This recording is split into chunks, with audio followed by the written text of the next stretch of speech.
Alright, welcome to the last lesson of the third module in the Ultimate ZBrush Guide course. We've been moving rather fast, and I think we're covering a lot of ground and making some good progress in terms of, learning the different features at the same time that we progress on the creature or the character that we're working on.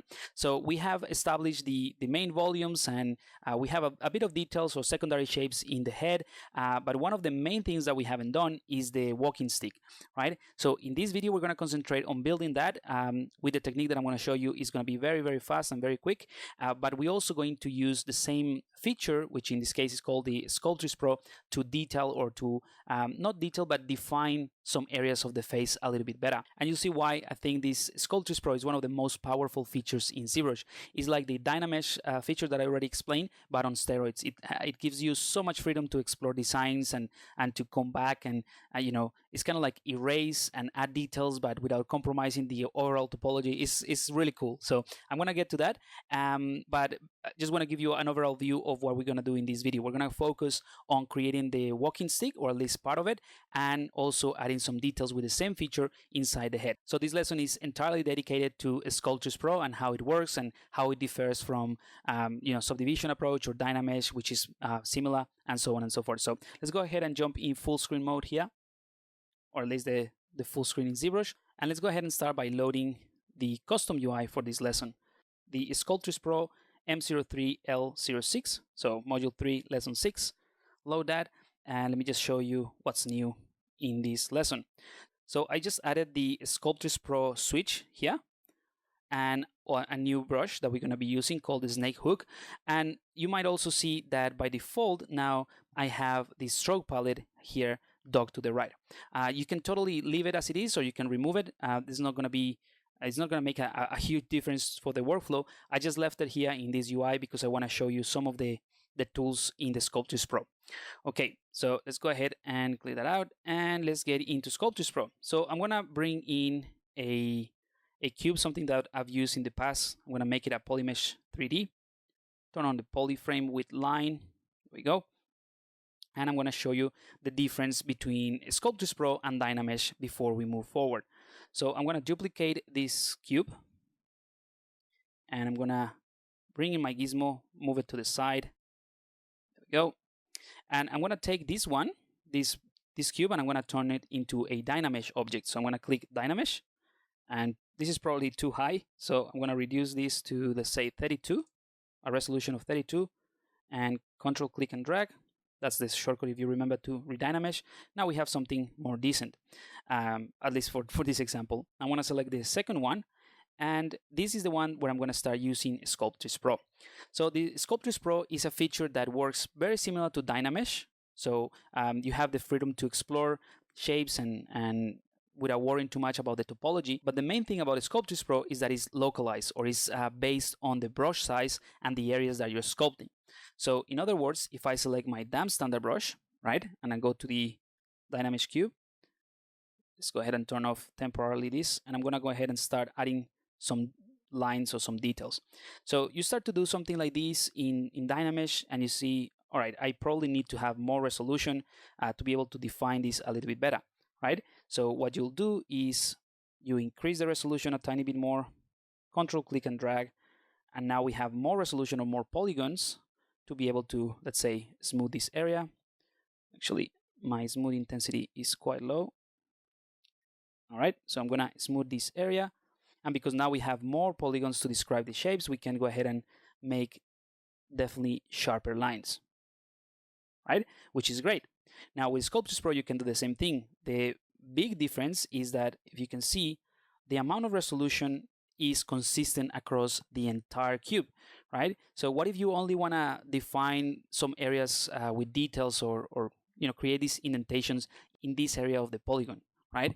What if you want to keep the rest as it is, and you don't want to have to compromise the geometry with all of this topology that you don't really need it to describe a simple plane here at the top?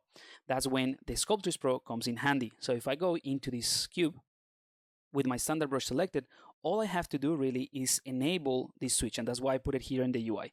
And as soon as I enable that, you'll see that my cursor changes to this purple color, right? And this indicates that Sculptris Pro is on. If you have the cursor as purple, indicates that it's on. All right. Now I'm going to show you also that if you press the shift key to smooth, the cursor also changes color to this orange type color. That also indicates that the smoothing brushes are using Sculptris Pro. But again, one thing at a time. So again, just selecting the damp standard brush here from our palette or from our UI, enabling the Sculptris Pro, I'm going to go ahead and try to do the same thing that I did here in this area that has just a few polygons. So I'm going to click and drag, and this is the magic of Sculptris Pro, right? Let me toggle off the polyframe, and you'll see that we have something very similar as what we have here, but in this case, we're only creating geometry in the areas that we applying the strokes. So what Sculptris Pro is doing is dynamically creating more topology only in the areas that we need to. Of course, this is not this is not an ideal topology to, let's say, for production or anything like that, but as a sketching tool is incredibly powerful. So you can just go ahead and keep refining these lines, and the more that you go over these models, or the lines that you're creating, the more refined they'll get. Okay, but this is incredibly powerful again because we don't have to dynamesh the entire thing to be able to add these details here. So in other words, we can keep the rest of the mesh quite light, as in without too many polygons, and we concentrate the details and define certain areas here. Now, this also works with the smoothing brushes. So for example, if I want to smooth only, let's say, this corner here, I'm going to press the shift key and go ahead and do that. So as you can see, I'm just smoothing this area. So obviously we have a lot more polygons than in the rest, but this area looks smoother. So of course you can go ahead and keep smoothing. Let's say I want just the borders of this cube to be smoother, just so that it mimics a little bit what we have in the Dynamesh one. Right? So this is starting to look good, and I'm going to turn off polyframe, and you'll see I'm only applying this subdivision or this tessellation in these areas. Now, one of my favorite features about Sculptris Pro is that you can dynamically change the resolution by simply changing the size of your brush. So right now, because this is my brush size, I'm adding these many polygons. But in the same way, I can go ahead and right-click, increase my brush size to something quite large, press the shift key to access the smooth brushes, and now I can smooth this out. Right? But because of the size of my brush, I'm not only smoothing this area or applying the effect of my brush, but I'm also reducing the amount of topology, right? And that is crazy good. This is really, really powerful. And of course, you can come back, for example, and reduce the brush size again. And now this time I'm going to go for a very small brush, and still having the damp standard brush. I'm going to add some details in here, right? Or some random lines. But because the size of my brush is quite tiny, now all of these polygons are way, way smaller than these ones that I tried in here, right? So we have the best of both worlds. We can very easily and dynamically change and add the resolution exactly where we want to. We don't have to be relying on the Dynamesh. So if I want to go ahead and remove these details, I just scale my brush size, hold the shift key, and very quickly smooth that out. And I'm changing, not only smoothing, but I'm also changing the topology. You can also use the smooth brush with a small brush. So let's say changing the brush size and holding smooth, right? I'm basically painting topology in a way, or painting resolution exactly what I wanted, right? Because I'm just using the smooth brush, and then I can go on top and use the damp standard brush to create something like this. And we have something very, very detailed only in this area. So an incredibly useful and very, very powerful tool. Now, one of the questions that you might be asking yourself is, all right, if this is such a powerful tool and is actually looks better than Dynamesh, why should we use the Dynamesh option instead of this one? Well, the answer to that comes in a few parts. The first one is because I want to give you as many tools as I can in this course. And the second one is because the more you use this Sculptris Pro feature, the slower things are going to become. So in other words, if I keep just adding details all around this shape with Sculptris Pro, right? At this point, this is a pretty simple object, but the more I add, the more polygons I'm going to be adding, and there's gonna come a time where things are going to slow down significantly. Now, when you get to that point, you can do a couple of things. You can revert back to Dynamesh if you want to, or you can simplify some of the shapes by going with a larger brush and, removing some unnecessary polygons. But there's also a very important plugin in ZBrush called the Decimation Master. So if you're using Sculptris Pro and things started to look a little bit slow, you can go to the C plugin palette and go to the Decimation Master here, and you have these presets. So I can just go ahead and click 20K, and ZBrush is going to take the selected subtool, currently the Sculptris Pro cube, and it's going to decimate it to a 20K preset. So let me turn on polyframe so you can see what's going to happen. When I click 20K, and we'll just wait until ZBrush analyzes. And in some cases like this one, it will be maybe too much, or it decimated too much. So you can go for something a little bit higher, like 35. So you can undo that. And let's go for 35, see if that's better. So now we maintain the shape a little bit better. All right, but what I want you to take away from this quick explanation and intro to Sculptris Pro is that you have the ability to jump between Sculptris Pro and Dynamesh quite easily. So I can take this cube and I can just go for a, 80% resolution, Dynamesh it, and of course now the entire cube has the same amount of topology, but then I can reduce my brush size and just add some details only in this area that I need to. And this is roughly what we're going to be doing, right? Because our head currently is a Dynamesh object, but we need to have, for example, the wrinkles around the eyes and that sort of thing. We can just do it with a smaller brush to be able to add those details and describe those details with Sculptris Pro. So I like to use it in a combination. It's still a tool that you would use at the sketching stage, because again, every time that you use it, the topology changes and it actually, destroys the topology in a way, just so that it can give you the amount of vertices that you need to describe those forms. So this is still a sketching tool. The Sculptris Pro, as well as the Dynamesh, is a sketching tool. If you're doing a concept sketch or a concept sculpt, you can totally work all the way to the final render with this tool. But if you're thinking to take this into another package, or maybe making some maps, or other processes that are outside of the scope of this course, probably this is not the best way to go, or you'll have to continue using the processes that I'm going to show you in this course. All right, so that kind of like covers the introduction to Sculptris Pro. I just want to show you again some of the tools that come with this tool. So the Sculptris Pro switch is this one right here that lives within the stroke palette, and all the settings of the Sculptris Pro are also here. Now, all of these features allow you to control the amount of tessellation, subdivision, how much you are adding or subtracting in terms of geometry, and becomes very advanced, and you can totally fine tune it. Now, I didn't add any of these into the custom UI because, in all honesty, I don't tweak them as much, especially because this is just a sketching tool, right? But just to give you an example, if we turn off adaptive size, let me do an example first. So I'm going to use the smooth brush just to smooth this area with a large brush, maybe larger, so that is more obvious. So I'm smoothing, and I'm also changing the amount or the resolution based on my brush size. That's what this adaptive size is. So if I turn it off and I reduce my brush size, in other words, to add more tessellation, and I hold Shift, ZBrush is not going to add as much tessellation, right? If I leave it on, it's going to adapt the size of the polygons or the resolution to my brush. So this is the type of things that you can go ahead and fine tune if you want to, but I'm not going to get into this. I just want to show you where they are, and you can try them and play around with this. Now, if you want to learn more about these things, what you can do is just hover over this, over any switch or for anything in ZBrush for that matter, and hold the control key. So I'm going to hover over the adaptive size, hold control, and you get a little description. Do it again. You get a little description of what this is, okay? And this is really useful when you're learning. So you get a sense of what this switch does, how it affects the brushes, and generally speaking, what it does in ZBrush. So again, you can press the control key. Oops, let me undo that. That's not easy to see there. The control key, just hovering over, and you will get this pop-up. And that is the case for any part in ZBrush or any UI element. All right, so that's why I don't want to go into too much detail on these settings, because they are very advanced, or not very advanced, but they're advanced enough that allows you to create very specific behaviors, but we're not going to be using them, and we don't need them at this stage.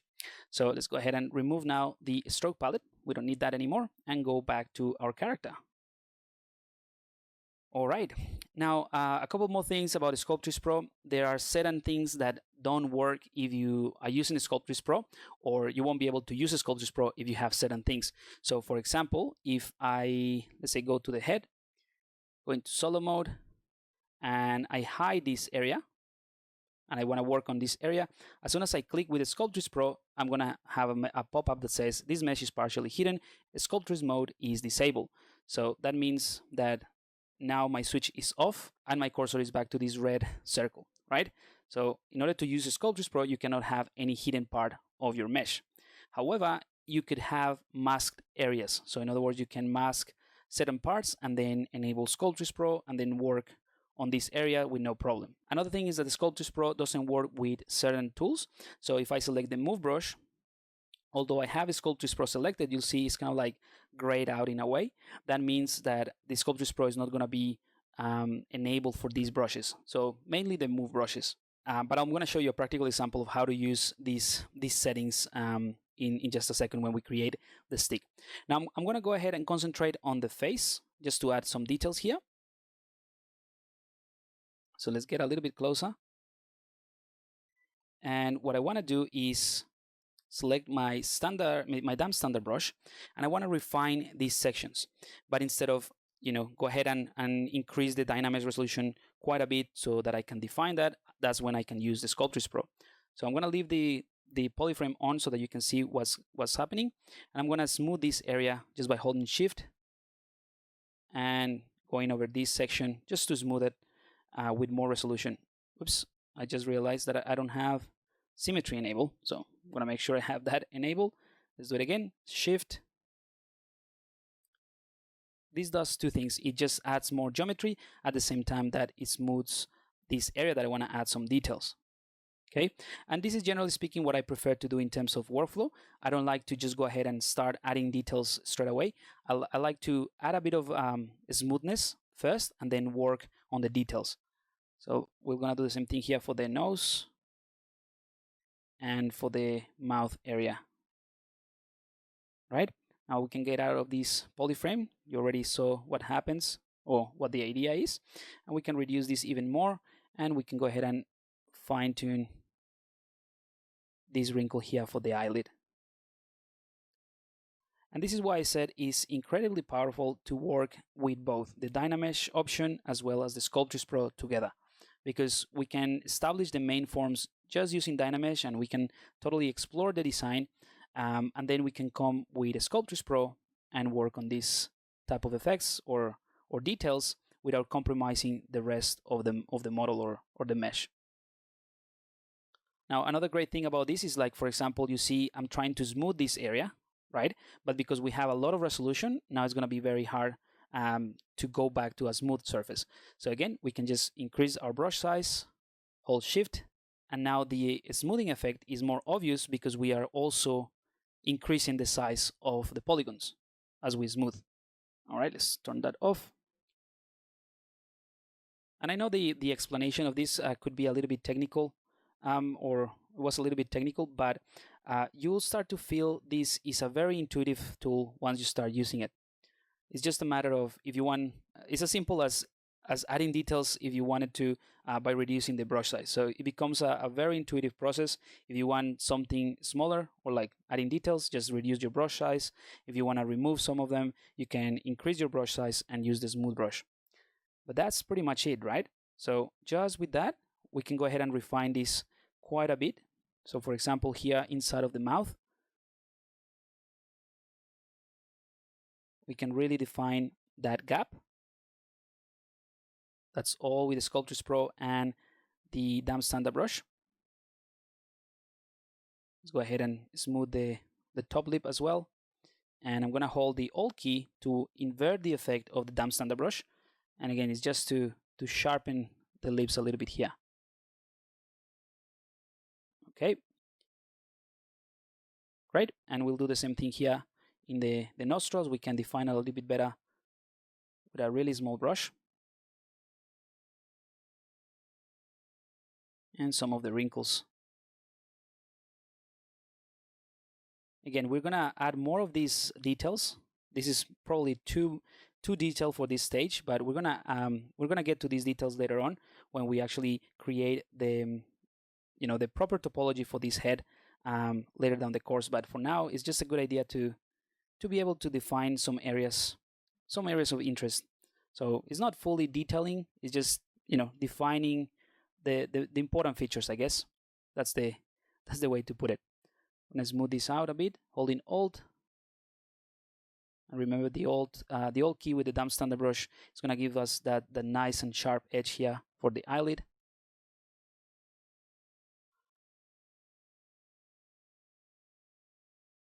And the same thing here for the inside or for the bottom part. All right, and just to show you that this works with any brush, I can go with the clay brush and then just add a bit of volume using Sculptris Pro as well. All right, so I'm adding volume as I create the strokes.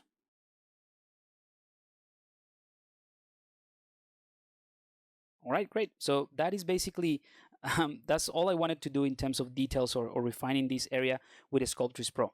This is what we got. Right, some areas that are slightly more dense in terms of topology, but we can hold more details. Now I'm going to go into a time lapse where I'm going to still use the same damp standard brush all around the head, especially around these lines in the top of the head, the mushroom head, just to refine some of the edges. But that's all I'm going to do. Just pushing and just with a smaller brush size, add more topology where it's needed. All right, so I'll see you in just a second.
So there you have it. As you can see, I also use the standard brush a little bit to kind of like inflate or push some of these lines even more. Now, one of the things that you might notice with the Sculptris Pro is that things might start look a little bit bumpy and a little bit blobby, and that is totally fine. That is part of the sketching process. We're gonna totally refine and polish everything even more once we have a nicer topology that we can actually project these details and keep working on that. But we're gonna get to that again. Everything is one step at a time. So for now, I just want you to concentrate on refining these details and refining the areas of interest like I just did here in the head using Sculptris Pro. And let's go ahead and turn on the polyframe so you can see what actually happened, or like the biggest difference, right? So we have our Dynamesh object, but we have all of these darker areas that is just a concentration of these lines. We can actually turn off the fill. Maybe that's easier to see. We have these areas where everything is being concentrated in terms of the density of the polygons, just in the areas that we need to, right? So around the eye, nose, mouth, and obviously all around this mushroom head. But there are certain areas that are basically untouched, that are still the original Dynamesh resolution, because we don't need to add any details in this area just yet. And this is great because that allows you to refine the sketch that you're doing even further than Dynamesh before we actually create the nice topology that we're going to use to add all the fine details with the alphas and all that. But again, everything is everything at its own pace, everything at its own time. So for now, we're just going to concentrate on refining this sketch. So I'm happy with this. I'm going to go ahead and turn off polyframe, and let's go ahead and move back, step back a little bit. And now let's go ahead and work on this walking stick. So the walking stick is a really good example of the power of Sculptris Pro, as well as a nice practice and a recap of this tool. But I'm going to introduce you to another one, or another brush called the snake hook brush. And this one works incredibly well and is really powerful in combination with Sculptris Pro.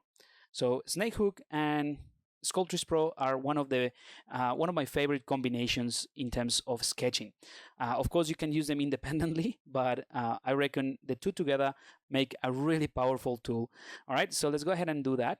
I'm gonna go ahead and work on a separate tool, and then once we're happy with the tool or the effect of this walking stick, we're gonna bring it into our working tool. So again, we have a few of those. We've done that in the past.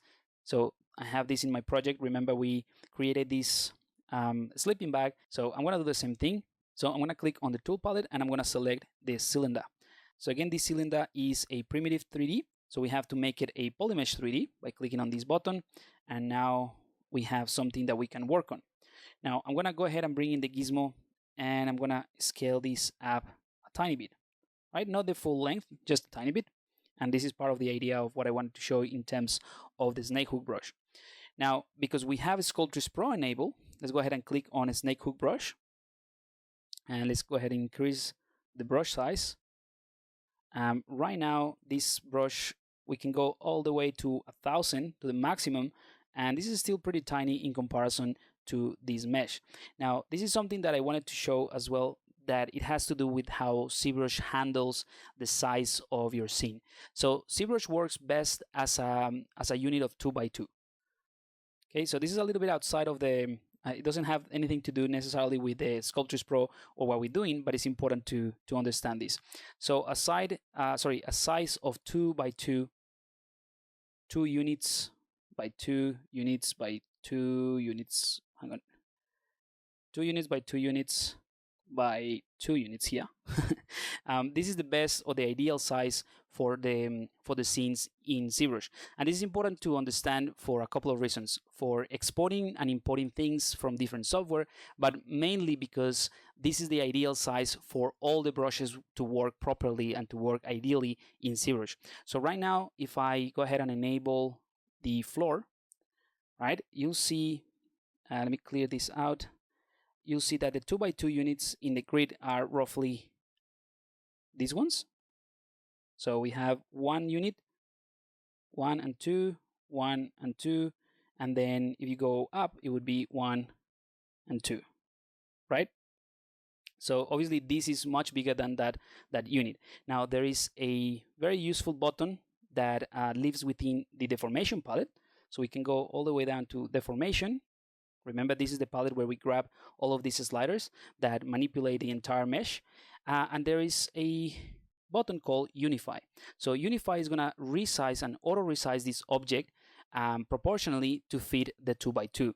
Now, be careful if you have multiple tools or multiple objects within the tool, because if you use this Unify, it's only going to do it to one object, and it's just going to center in the center of the world. Now, in this case, and this is why I wanted to work on a separate tool, I just want to have my tool kind of like within the 2x2 section or space so that we can work properly. So I'm going to click Unify, and you'll see it just basically reduce everything, make everything tinier to fit within that 2x2 space. So right now this tube lives within a 2x2 sorry about the perspective, a 2x2 space, right? And that's ideal for the brushes, and that's the reason also I wanted to work on a separate tool. Don't worry too much about this. If it doesn't make sense right now, we will go back to that. But for now, I just wanted to show you so that you can actually, manipulate this with larger brush size. So I'm gonna use something like this. And the cool thing about this process, and that's why I left the polyframe on, you can also enable fill, is that we have a Sculptris Pro and a snake hook brush. So the snake hook brush is kind of like the workaround of the move brushes when you want to use a Sculptris Pro. Because remember, the move brushes won't allow you to use a Sculptris. So I'm going to click on the snake hook brush, click and drag, and as I move, you'll see ZBrush is dynamically creating more geometry. And that is absolutely fantastic. Okay, so you can explore designs as much as you want, but just pulling areas like so. And of course, if you want to add more details, all you have to do is reduce your brush size and push things like that, and you'll see now the bottom area has more details. Okay, if I increase my brush size, then it's going to reduce the amount of topology and make things thinner in this case. But very quickly we can start to generate a very organic and interesting shape for our mesh here. Now, before I continue working on this and give the proper shape that I want to give it, I want to show you that with the Sculptris Pro enabled and the smooth brush, you can actually remove or almost erase topology.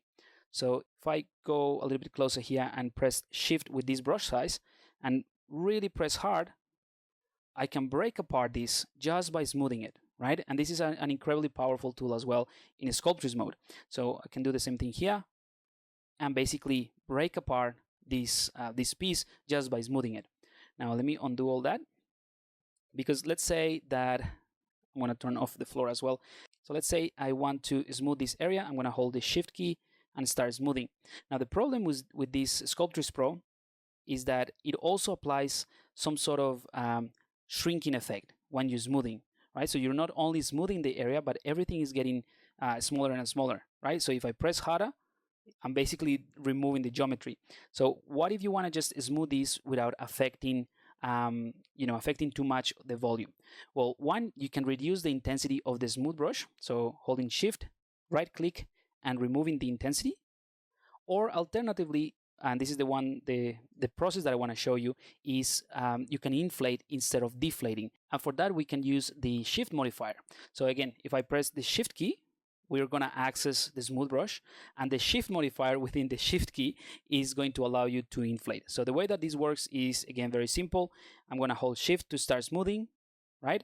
Without letting go of the click, I'm going to let go of smooth. And if I continue doing it, you'll see now it applies an inflate action. Okay, so let me just repeat that. I'm going to smooth normally to generate this kind of like removing polygons, and I was just pressing really, really hard.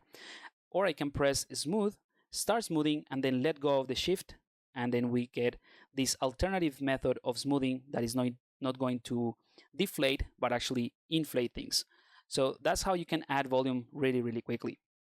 All right, so let me just add a bit of volume here by holding shift, click, let go of the shift, and then smoothing this area a little bit, and then pushing it down with the snake hook brush.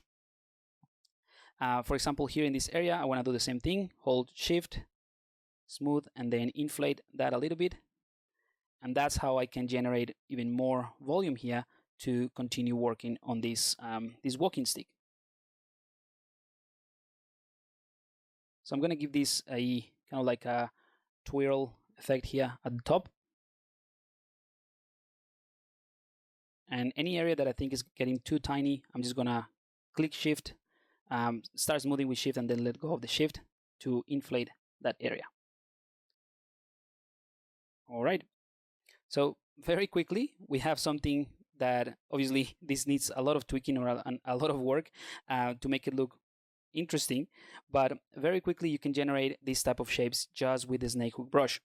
Now, once you have the base, right, you can go ahead and, oh, by the way, I also forgot to show you that if you hold shift and right click to reduce the intensity, you can basically use this brush as a brush to add or remove topology without changing too much of the shape.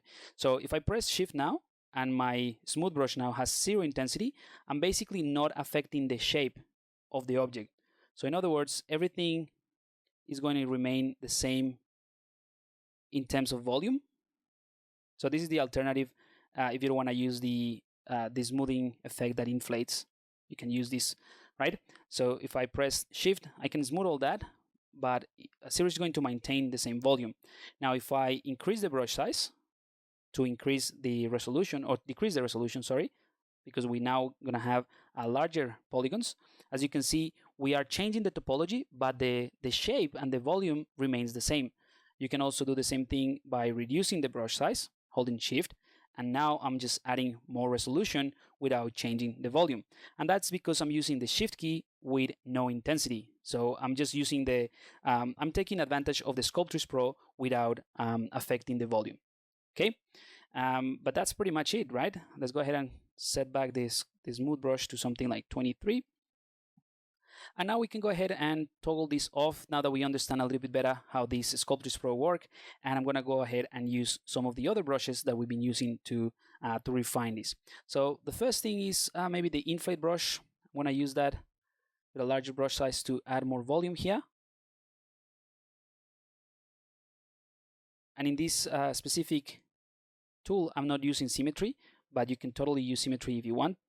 In fact, let's say that you want to use symmetry. It's going to be a little bit hard because I started without symmetry, but I'm going to try to move everything to the center line.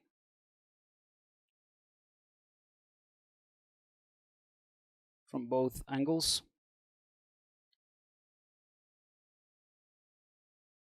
And let's go ahead and inflate everything a little bit with this slider, so it just becomes a little bit chunky, and we can do mirror and weld. So now this is symmetrical, and we can enable symmetry and keep playing around with the tools, but with symmetry. So smoothing this out, inflating this area, like the top part of this of the stick, smoothing this out just to reduce the volume in the middle. And I think it's starting to look a little bit better. Of course, this is almost like a snake. It doesn't have any feeling of a hard shape. It's very organic. So for that, I'm going to use the move brush with the AccuCurve, and this one is going to allow us to create these very pointy areas. So this is what I'm going to use to really sharpen this curvature of the wooden stick, or I think it's going to be wood anyway. That's just using the move brush with the AccuCurve. And although we have Sculptris Pro enabled, remember that this brush doesn't get affected by the Sculptris Pro feature. Now, I prefer to use this way, or I like to use this methodology, because you can play around with both, with the best of both worlds. So in this case, I'm using just the move brush to manipulate the polygons without actually altering the topology. But then if I press the shift while I also have the move brush selected, I can access Sculptris Pro. So in other words, I'm going to be, for example, moving things around here at this resolution, and then I can reduce my brush size, hold shift, and add a little bit more of topology, then increase my brush size again with the move brush, and I'm not going to change anything in the topology. I'm just going to basically change the volumes, or manipulate the volumes with the move brush. So it's very, very powerful, and that's how I like to use it, and I think is going to be the best way for you at least to try this feature and get familiar with Sculptris Pro. Okay, so this is starting to look a little bit more interesting. The shapes, definitely adding this sort of more well-defined corners really help. What I want to do here is the twirly area, make it a little bit more obvious. So I'm gonna use my move brush and the Sculptris Pro to smooth everything, and perhaps what I can do is bring in the damp standard brush and start defining some areas.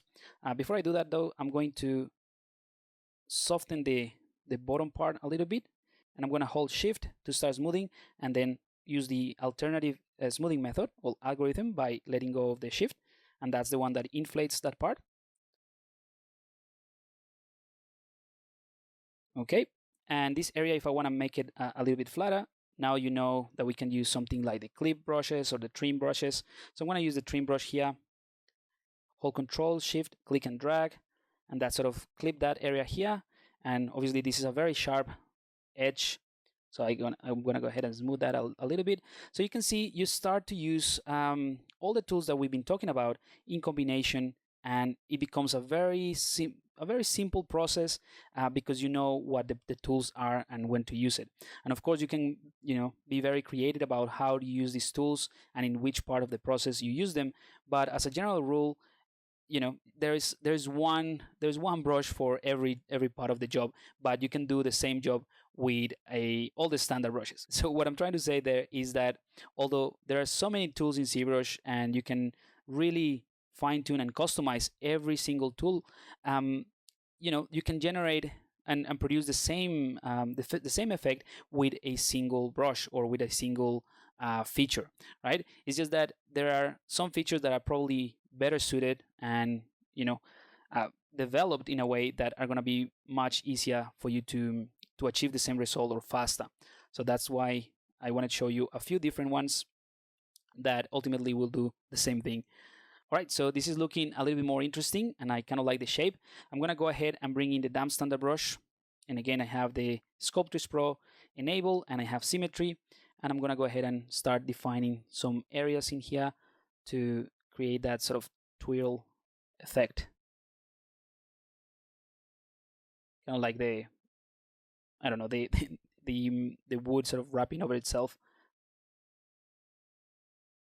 And again, this is just kind of like the markings. I'm going to go ahead and work on the shapes a little bit more, but I need to really exaggerate the indentation here.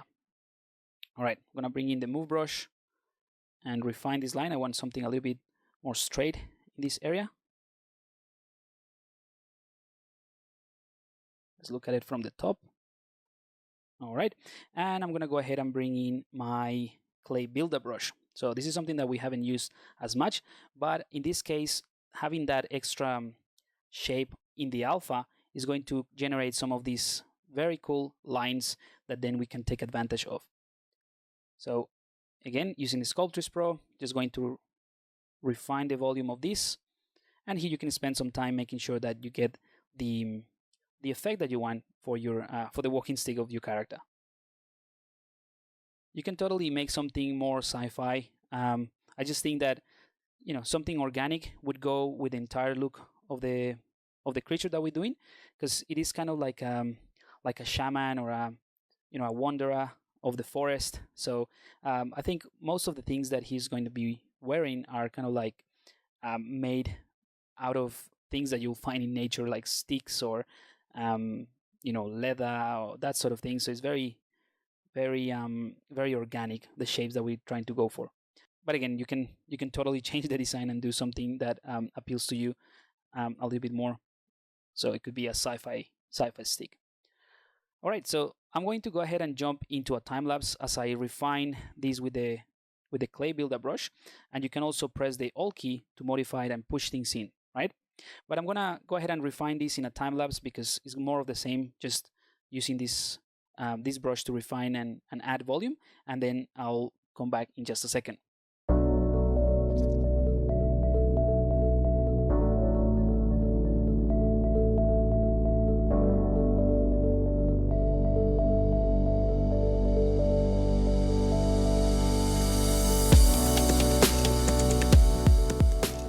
All right, so that's sort of like refine the volumes a little bit more. I'm going to go back with the move brush and the AccuCurve and very quickly from different angles just refine this the placement of certain corners, I guess, just so that they feel a little bit a bit different, not sort of like the same width all the way around. Again, trying to maintain that idea of the organic shapes. And maybe this needs a little bit more volume here at the top. Okay, I'm gonna refine this because I sort of like override this area here just with the damp standard brush. Okay, so now that I have this, I can go ahead and get out of symmetry and we can move things around, maybe without the AccuCurve this time, with a larger brush size. So again, just to break apart the symmetry a little bit more. So with the move brush, again, just move these things around. And you can totally use masking brushes. So maybe this is another opportunity to refresh some of these masking options. So I'm going to use the lasso, for example, and I'm going to go ahead and mask all of this area. And I'm going to hold Control and click once to mask it. Remember that I have it assigned to my Control plus and Control minus to sharpen and smooth this mask. So I just blurred that mask a little bit, and we can go ahead and if you want, you can bring in the gizmo, for example. We're going to get into this process a little bit more in depth when we actually pose the character. But for now, just show you that it can be done like that. Let's go ahead and clear that mask. And let's go ahead and mask this area, invert that mask. Let's go ahead and blur it a little bit, and then use the move brush. We don't have to use the gizmo, we can use the move brush just to move this into place a little bit, maybe from the top. All I'm doing here is just trying to break apart the symmetry so it feels, again, more organic. Clear that mask, push things back again. All right, so that's looking a little bit better. And now what I'm gonna do is I'm gonna use the damp standard brush to carve into the model with a smaller brush size.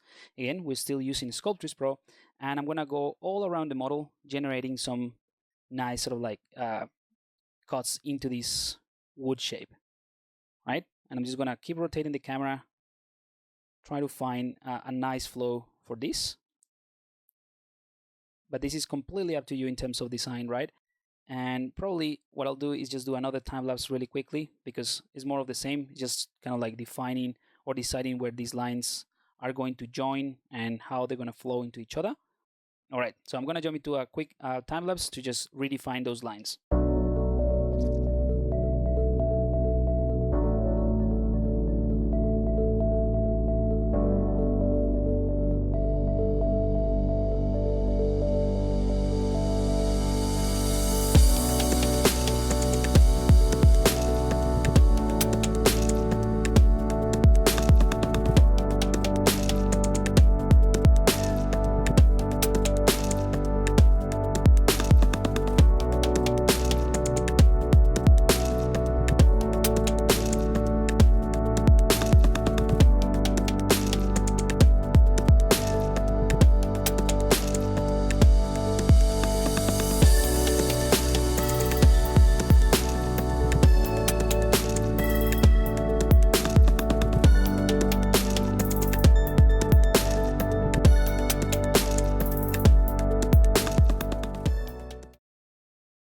Okay, so there you have it. This is starting to look pretty cool. And I'm just gonna refine a tiny bit more of this, maybe with the move brush, and just refine these lines a little bit.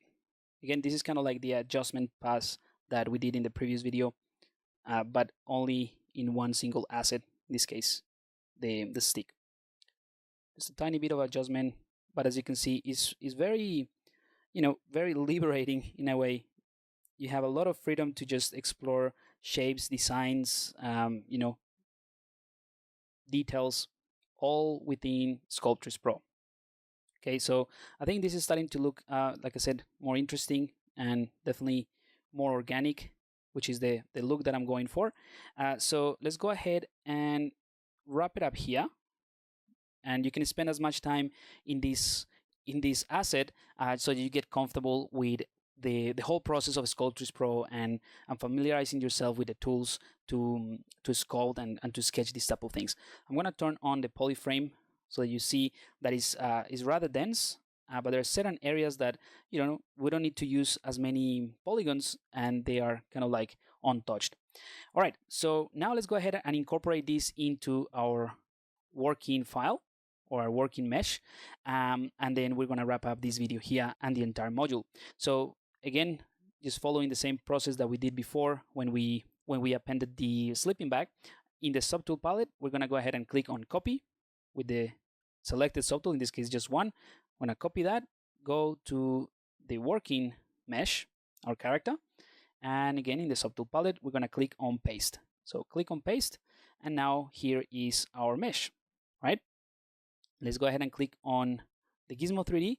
I'm going to click on the center pivot, also go into solo mode, so that it basically centers everything. I'm going to reset the rotation by holding the Alt key to unlock the gizmo and click on reset for this orientation.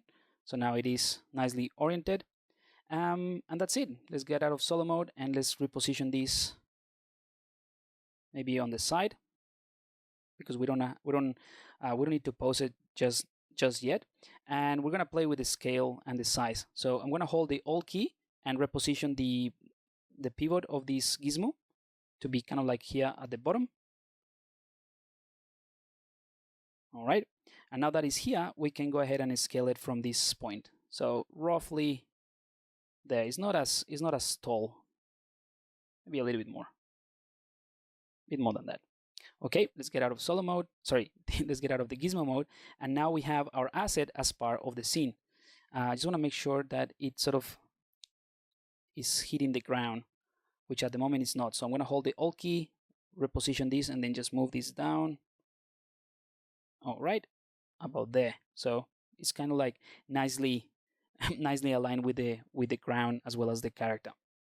All right, perfect. So I'm going to leave this lesson here, and this is a good wrap up for the module. We covered a lot of ground, like I said, and now you should have all the tools that you need to sculpt and to sketch anything that you want. We talked about the Sculptris Pro, Dynamesh, and in previous videos we also did Dynamesh and dynamic subdivision and subdivision. So with that, we cover pretty much every important tool in the sketching process and the blocking stage, right? Now, this is the last lesson of this module. There is an extra bonus lesson for this module that you should go and watch before you move into the next one. But in the next module, we're going to concentrate on modeling. And I'm going to explain the difference between sculpting and modeling. And we're going to use another tool called the Z Modeler and a few other tools in ZBrush that allows you to have more control over the base mesh and the topology. And it's going to be a slightly different process than the walking stick, for example, that is very, very sketchy and very freely, but is again, very powerful tool inside ZBrush, and it's very important to know it. So I'll leave this video here, and I'll see you in the next module. Don't forget to watch the bonus lesson of this module.